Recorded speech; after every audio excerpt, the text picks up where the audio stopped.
मेटेराइट दरअसल एस्टेरॉइड्स या कॉमेट से खारिज होने वाले ठोस पत्थर होते हैं जो कुर्रा अर्ज का अहाता करने वाली फजा से गुजरकर सतह ज़मीन तक पहुंचते हैं। इस दौरान हवा के साथ रगड़, दबाव या कीमियाई तामुल के बायस इनमें आग भड़क उठती है, जिसके नतीजे में तवानाई का अखराज होता है और ये शहाबिये या महज आग के गोलों की शक्ल इख्तियार कर लेते हैं, जिन्हें टूटते तारे भी कहा जाता है।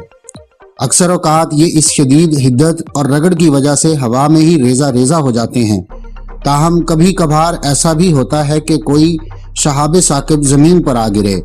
और दिलचस्प बात यह है कि ऐसे कई खलाई पत्थर पाकिस्तान में भी गिर चुके हैं, जिनमें से कुछ तो पाकिस्तान में अब भी मौजूद हैं, लेकिन कुछ अब यहाँ से बाहर ले जाए जा चुके हैं। पाकिस्तान में शहाब साकिब गिरने की तारीख बहुत पुरानी है। आलमी तंजीम मेट्रोलॉजिकल सोसाइटी की जानिब से जारी किए जाने वाले डेटाबेस के मुताबिक 18वीं सदी से सन 2020 तक कुल 17 शहाब साकिब पाकिस्तान के मुख्तलिफ इलाकों खुसूसन सूबा पंजाब और सिंध में गिरे हैं। इनमें से बलूचिस्तान के इलाके ज़ोब में गिरने वाले सिर्फ एक ज़ोब मेटेराइट का ही बाकायदा तस्दीक और तज्जिया हो सका है। गिलगित बल्तिस्तान और पंजाब के ज़िला भक्कर में भी शहाब साकिब गिरे, जिनकी खबरें तो मीडिया की जीनत बनी, मगर इनके बारे में कुछ मालूमात दस्तयाब नहीं हैं और ना ही अब तक उन्हें मेट्रोलॉजिकल डेटाबेस में दर्ज किया गया है। निज़ाम शमसी में मरीख और मुश्तरी के दरमियान एस्टेरॉइड्स की एक मुकम्मल आबादी है, जिसे एस्टेरॉइड बेल्ट कहा जाता है। साइंसदानों के मुताबिक ये शहाबिये माइक्रोमीटर से लेकर बड़े वजन के चट्टानी पत्थरों जितने हो सकते हैं, और ये मुख्तलिफ तरह की धातुओं, नमकियात और नामियाती व गैर नामियाती मरकबात का मजमुआ होते हैं। आसमान की जानिब से ज़मीन की तरफ आने वाले शहाबियों पर तहकीक से साइंसदानों ने बहुत से चौंका देने वाले इंकशाफात किए हैं। ये शहाब साकिब न सिर्फ जियोलॉजी की तहकीक में मुआवन साबित हुए हैं, बल्कि ज़मीन पर ज़िंदगी के इब्तिदा और इर्तिका को समझने के अलावा इन पर तहकीक से हमारे निज़ाम शमसी के वजूद में आने और दीगर सैयारों की कीमियाई साख्त के बारे में अहम मालूमात भी हासिल हुई हैं। नवंबर 2019 में तोहोको यूनिवर्सिटी जापान ने 3 शहाब साकिब पर तहकीक की, जिससे मालूम हुआ कि इनमें शक्कर यानी शुगर के मॉलिक्यूल्स मौजूद थे, जबकि इससे पहले ज़िंदगी के लिए लाजमी नामियाती अज्जा, अमाइनो एसिड और न्यूक्लिक बेसिस भी शहाब साकिब में दरियाफ्त हो चुके हैं। मेट्रोलॉजिकल डेटाबेस के मुताबिक 18वीं सदी में बरतानवी राज के दौरान पंजाब और सिंध के इलाकों में शहाब साकिब गिरने के 4 वाक़यात हुए, जिनमें लोधरा, खैरपुर टामेवाली, झंग और सिंध के इलाके शामिल हैं। 18वीं सदी में रिकॉर्ड होने वाले 4 शहाब साकिब में से सिर्फ खैरपुर मेटेराइट की मालूमात दस्तयाब हैं, जिनके मुताबिक 23 सितंबर 1873 को पंजाब के इलाके खैरपुर टामेवाली के दही इलाकों में जोरदार धमाकों के साथ चंद शहाब साकिब गिरे, जिनसे 5 से 25 किलोमीटर के इलाके में गहरे गड्ढे पड़ गए थे। इनमें से बड़े पत्थर पर होने वाली तहकीक के मुताबिक ये एंस्टाटाइट कॉन्ड्राइट किस्म का मेटेराइट था, जो अहम मादनियात एंस्टाटाइट, आयरन और सिलिकेट का मरकब होते हैं।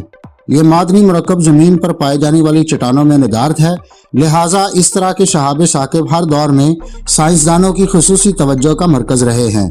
जिनसे उन्हें निज़ाम शमसी और इससे बाहर सैयारों की कीमियाई साख्त को समझने में बहुत मदद मिलती है। 19वीं सदी में रिकॉर्ड होने वाले 10 वाक़यात में से सिर्फ एक अधिकोट मेटेराइट की तफसीलात ही दस्तयाब हैं, जिनके मुताबिक 1 मई 1919 को सूबा पंजाब के इलाके नूरपुर से 24 किलोमीटर के फासले पर एक शहाब साकिब गिरा।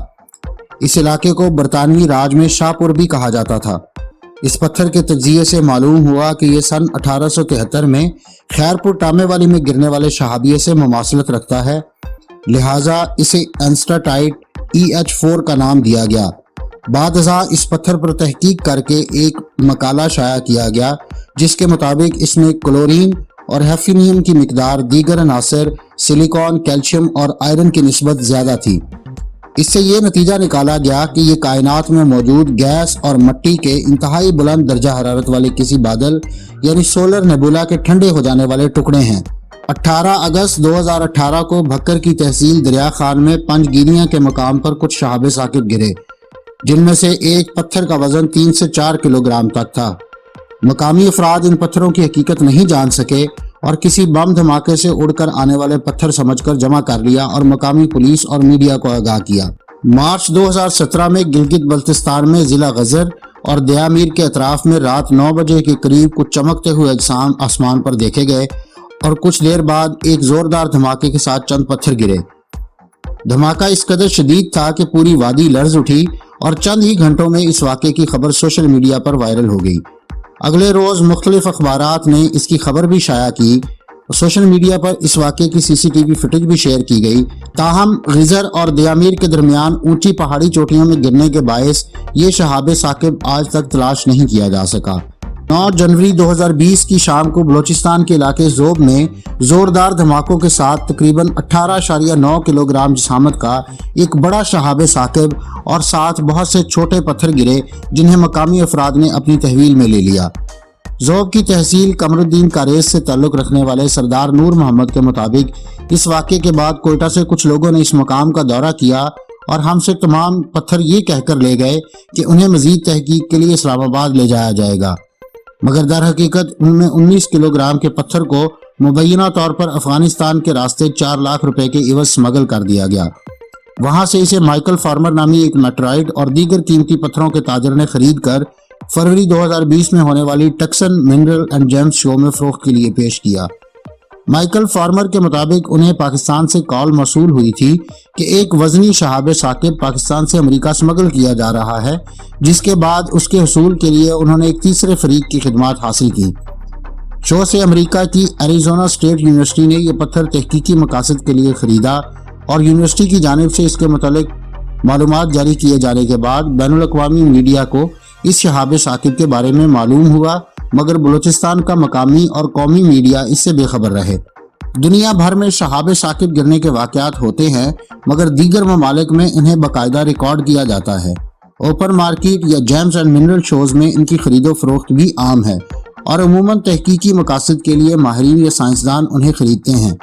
حکومت پاکستان خصوصاً وزارت سائنس اینڈ ٹیکنالوجی کو اس جانب توجہ دینے کی ضرورت ہے